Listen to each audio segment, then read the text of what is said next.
அத்தியாயம் 46. உத்தரன் வென்றான். அர்ஜுனனின் தேர் நிலமதிர கௌரவர் படை முன் சென்றது. காண்டீபத்தின் நானொலியை கேட்ட அப்படையினர் அஞ்சி நடுங்கினர். அப்போது துரோணர், கௌரவர்களே, நம் படையை நன்றாக அணிவகுத்து கொண்டு ஒன்று கூடி கவனமாக போர் செய்ய வேண்டும். அர்ஜுனன் வந்தே விட்டான் என்றார். துரோணரது கவலையையும் மனக்கலக்கத்தையும் கண்ட துரியோதனன், ஆச்சாரியாரே, ஆட்டத்தில் தோல்வி அடைந்த பாண்டவர்கள் காட்டில் 12 வருஷமும் அதற்கு மேல் 1 வருஷத்துக்கு எவரும் அறியாமல் வசித்து முடிக்க வேண்டும் என்பதே பிரதிஜ்ஞை. 13ஆம் வருஷம் இன்னும் முடியவில்லை. அதற்கு முன்னதாகவே அர்ஜுனன் அறியப்பட்டான். ஆகையால் எதற்கு இந்த பயம்? எப்படியும் பாண்டவர்கள் மீண்டும் 12 வருஷம் வனவாசத்திற்கு போகத்தான் வேண்டும். நீர் ஏன் வீணே பயப்பட்டு சாகிறீர்? இதுதான் பண்டிதர்களது சுபாவம். பிறரின் குற்றங்களை தேடி எடுத்து காட்டுவதில்தான் எப்போதும் அவர்கள் தங்கள் திறமையை காட்டுவார்கள். அதனால் இவர்களை பின்புறத்தில் நிறுத்திவிட்டு நாமே முன்னின்று போரை நடத்துவோம் என்றான். அப்போது கர்ணன், துரியோதனா, நம் சேனையில் உள்ள வீரர்கள் போரில் மனதை செலுத்தாமல் பயத்தால் நடுங்குகிறார்கள். நம்மை நோக்கி வரும் தேரில் வில்லை பிடித்தபடி நிற்பவன் அர்ஜுனன் என்கிறார்கள். அவன் பரசுராமனே என்றாலும் நமக்கு ஏன் பயம்? நான் ஒருவனே அவனை தடுப்பேன். துரியோதனனுக்கு நான் முன்பு செய்த பிரதிஜ்ஞையை இப்போது தீர்க்கப் போகிறேன். கௌரவர்களும் மற்றவர்களும் படை வீரர்களும் சும்மா நின்றாலும் நிற்கட்டும், அல்லது அவர்கள் விராடனின் பசுக்களை ஓட்டி செல்லட்டும். நான் மட்டும் நின்று அந்த அர்ஜுனனை எதிர்த்திடுவேன் என்றான். கர்ணன் இவ்வாறு உரைத்ததை கேட்டதும் கிருபாச்சாரியார், கர்ணன் பேசுவது சுத்த மடத்தனம். பார்த்தனை நாம் அனைவரும் சேர்ந்தே எதிர்த்து போர் புரிவோம். நாம் அறுவரும் அவனை சூழ்ந்து கொண்டால்தான் தப்ப முடியும். அதனால் நீ தனியாக சாகசம் ஏதும் செய்ய வேண்டாம் என்றார். இதை கேட்டதும் கடும் கோபம் கொண்ட கர்ணன், அர்ஜுனனை புகழ்வதில்தான் கிருபாச்சாரியாருக்கு எப்போதும் சந்தோஷம். அவனை பற்றி மிகைப்படுத்தி சொல்வதுதான் இவரது வழக்கம். இது பயத்தால் உண்டானதா அல்லது நம் பகைவனிடத்தில் ஆச்சாரியாருக்கு இருக்கும் அன்பினாலா என்பது எனக்கு தெரியாது. பயமுள்ளவர்கள் எவரும் போர் புரியாது ஒதுங்கிக் கொள்ளட்டும். எஜமானன் சோற்றை உண்ட பெரியோர்கள் அவர்கள் இஷ்டப்படி திரும்பி போகலாம். நான் இங்கேயே நின்று அவனை எதிர்த்து போர் புரிவேன். வேதம் ஓதுகிறவர்களுக்கும் பகைவனை பாராட்டுகிறவர்களுக்கும் இங்கே என்ன வேலை என்றான்.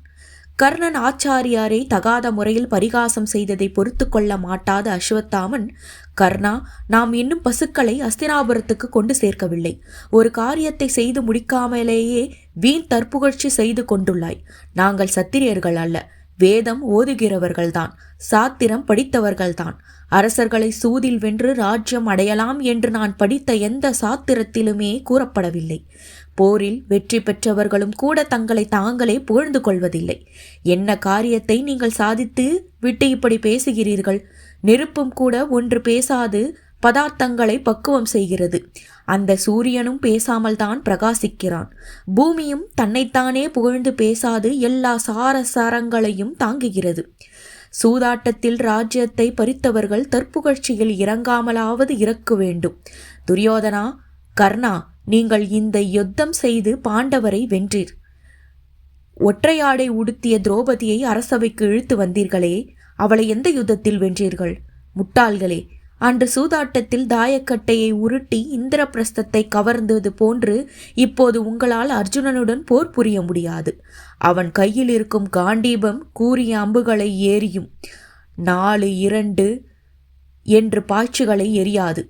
அகம்பாவம் கொண்ட முட்டாள்களே, சகுனியுடன் சதியால் சூதாடியதை போன்று போரில் நடக்காது என்றான்.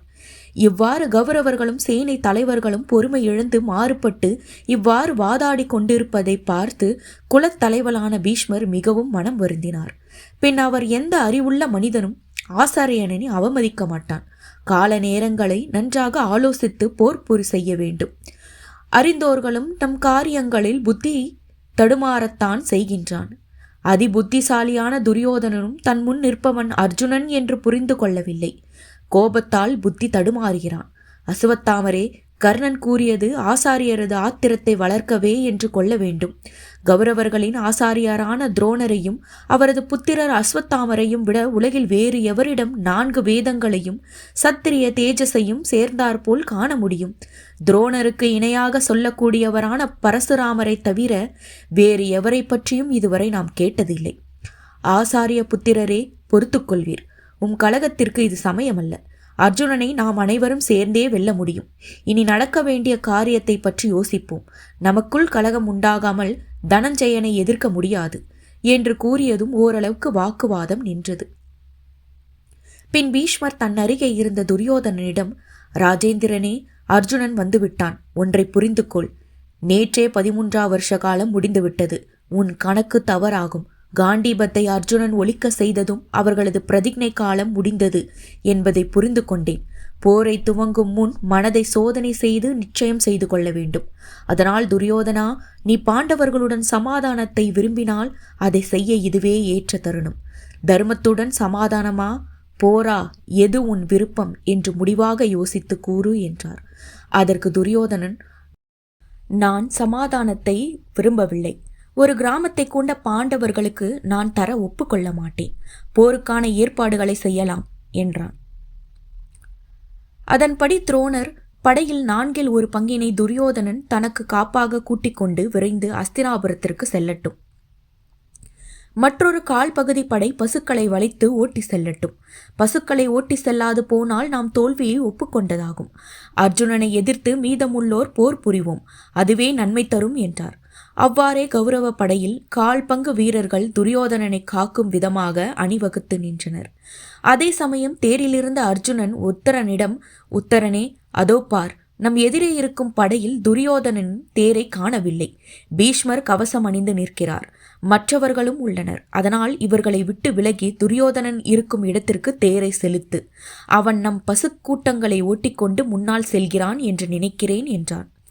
அதன்படியே உத்தரன் அர்ஜுனனுடன் துரியோதனன் இருக்கும் இடம் நோக்கி தேரை செலுத்தினான்.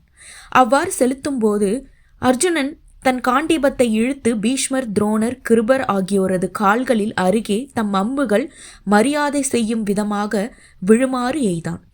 அவ்வாறு அப்பெரியோர்களை பணிந்து வணங்கிய அர்ஜுனன் துரியோதனனை நோக்கி விரைந்தான். பசுக்கூட்டம் இருந்த இடத்தை அடைந்த அர்ஜுனன் அங்கு சுற்றியிருந்த கௌரவர் படையை சிதறடித்து ஓட செய்தான். பின் இடையர்களிடம், நீங்கள் பசுக்களை உங்களது இடைச்சேரிக்கு திருப்பி ஓட்டிச் செல்லுங்கள் என்று கூறியவன் துரியோதனனை துரத்தி கொண்டு சென்றான். இடையர் குலத்தோரும் அர்ஜுனனின் கூற்றுப்படி பசுக்களை தம் இடைச்சேரி நோக்கி களிப்புடன் ஓட்டி சென்றனர். துரியோதனனை விரட்டியவாறு அர்ஜுனன் செல்வதைக் கண்ட பீஷ்மரும் மற்றவர்களும் அவனை பின்தொடர்ந்து சென்று அவனை சூழ்ந்து கொண்டு அம்புகளை எய்தனர். அப்போது அவர்கள் அனைவரையும் அர்ஜுனன் வெகு அற்புதமாக எதிர்கொண்டு போரிட்டார்.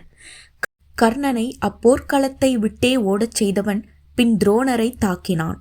அவரும் அர்ஜுனனின் தாக்குதலை எதிர்கொள்ள முடியாமல் தோற்றார். அவர் பலமிழந்து நிற்பதைக் கண்ட அசுவத்தாமன் இடையே புகுந்து அர்ஜுனனை எதிர்த்து போரிட்டான். அப்போது அர்ஜுனன் துரோணர் அவ்விடத்திலிருந்து விலகி செல்ல ஏதுவாக இடம் கொடுத்தான். துரோணரும் அவனை புரிந்து கொண்டவராய் விரைந்து அங்கிருந்து தப்பி சென்றார்.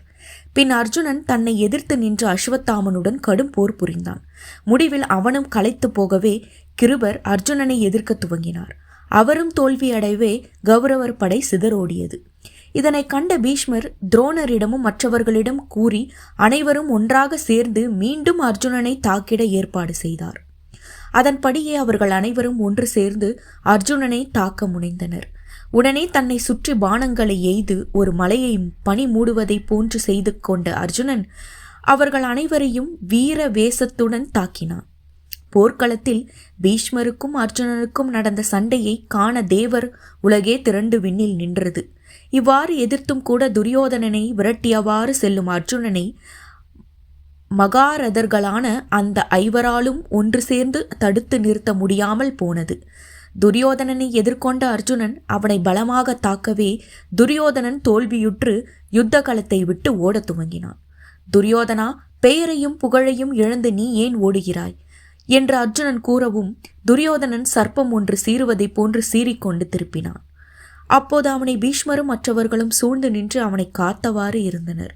அவர்களுடன் அர்ஜுனன் நீண்ட நேரம் போர் புரிந்தான். முடிவில் மோகனாஸ்திரத்தை எடுத்து அவர்கள் மீது எய்து அனைவரையும் வீழ்த்தியதுடன் அவர்களின் அஸ்திரங்களை பறித்து கொண்டான். மயக்கமுற்று விழுந்து கிடந்த துரியோதனனுக்கு நினைவு திரும்பியது. மற்றவர்களும் மயக்கத்திலிருந்து விடுபட்டனர். அப்போது துரியோதனனை அஸ்தினாபுரத்திற்கு திரும்பி செல்லுமாறு பீஷ்மர் கூறவே கௌரவர் சேனையும் மற்றவர்களும் தலை குனிந்தவாறு அஸ்தினாபுரம் நோக்கி திரும்பினர்.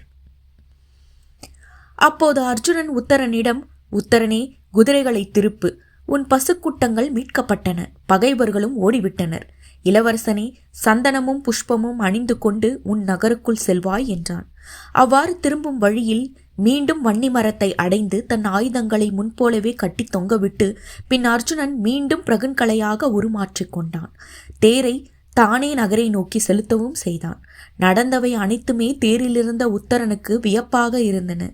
இதற்கிடையே தூதர்களை அழைத்து அர்ஜுனன் போரில் உத்தரன் ஜெயித்தான் என்று கூறி நகருக்குள் சென்று செய்தி அறிவிக்குமாறு அவர்களை அனுப்பி வைத்தான்.